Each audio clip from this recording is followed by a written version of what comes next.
sa grip, nagustuhan ko yung grip na to dahil makakapit. Tapos sa tip, yung tip niya matigas. Komportable ako sa kanya itira. Yun din talaga yung tip ko, ha. Tsaka ang cool ng design niya. So kaya may papatubok ako sa dalawang tako. Ito yung Crical Pro 1, tapos ito naman yung Perfect Brown.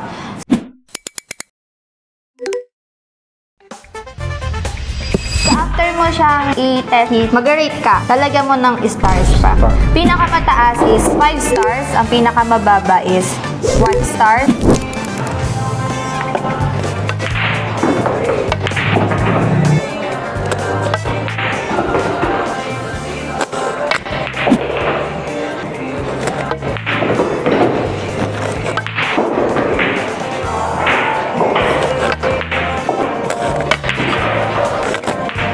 Yun.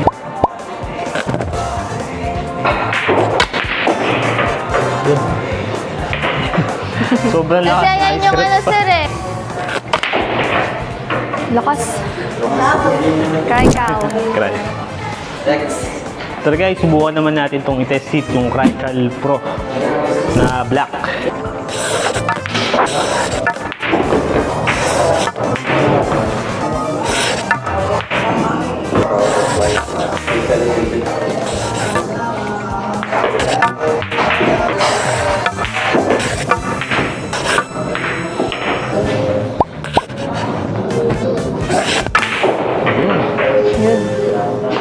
Yun guys, tapos na i-test hit ni Kuya Earl yung mga tako natin. So yung next na gagawin niya na is i-rate niya na yung bawat tako. Yan. So guys, nakakuha ng 5 stars yung Perfect Brown.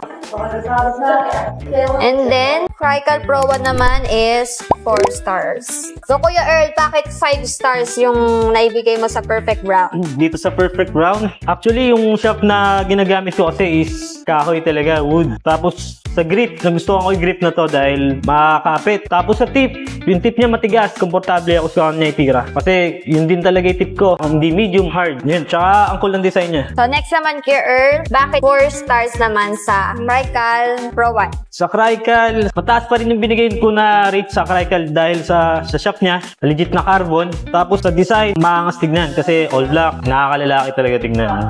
Extension ready na rin. Sa tip naman, medyo malambot yung tip kaya 4 star lang binigay ko. Kung medyo matigas yung tip na to, malamang 5. Medyo nahirapan akong mag-control ng pamato dahil mag-a-adjust ka talaga. Kaya nga may soft, medium hard yung mga tip. Kaso natapat ako dito sa soft. Tapos sa grip, medyo di ako komportable kasi gusto ko yung may leather. Gusto ko yung may grip. Yan. Pero maganda to gamitin guys. Nasa komportable lang talaga kung saan kayo magiging komportable na tako na babagay sa inyo.